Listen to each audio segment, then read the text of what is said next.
അവരുടെ സഹായം കൊണ്ട് കുടുംബസമേതമാണ് മാതൃഭൂമി ചെയർമാനും മാനേജിംഗ് എഡിറ്ററുമായ PV ചന്ദ്രൻ ഹുസൈൻ കൽപൂരിന്റെ കുടുംബത്തിന് വീട് കൈമാറാനെത്തിയത്.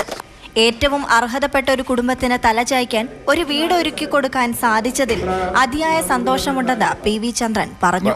ഭർത്താവ് മരിച്ചതിന് ശേഷം അവരുടെ ബുദ്ധിമുട്ട് കണ്ട് ഇവിടുത്തെ കാശ്ശേരി ബാങ്കിൻ്റെ ചെയർമാനായ അബ്ദുറഹ്മാൻ സാഹിബ് ഇടപെട്ടിട്ട് എന്നോട് ആവശ്യപ്പെട്ട പ്രകാരം ഞാൻ പ്രമോദിനെ വിളിച്ച് ഉടനെ തന്നെ ഈ വീടുകൾ കൊടുക്കാനുള്ള സൗകര്യം ചെയ്യണമെന്ന് ആവശ്യപ്പെടുകയും അത് നിർവഹിക്കുകയും ചെയ്തു. മകൾ PV സീനയും ഭർത്താവ് MA സജീവും ചേർന്ന് കുടുംബത്തിന് സാമ്പത്തിക സഹായം കൈമാറി. Karassery bank recovery manager Baby Khadeeja കുട്ടികളുടെ വിദ്യാഭ്യാസത്തിനായുള്ള സഹായം കൈമാറി. 2022 സെപ്റ്റംബറിലാണ് വനം വകുപ്പിൽ RRT അംഗമായിരുന്ന ഹുസൈൻ തൃശൂരിലെ പാലപ്പള്ളിയിൽ കാട്ടാനയുടെ ആക്രമണത്തിൽ കൊല്ലപ്പെട്ടത്. ഭാര്യയും 2 കുട്ടികളും അടങ്ങുന്ന കുടുംബത്തിന് വീടും സ്വന്തമായി സ്ഥലവുമില്ലാത്ത അവസ്ഥയായിരുന്നു.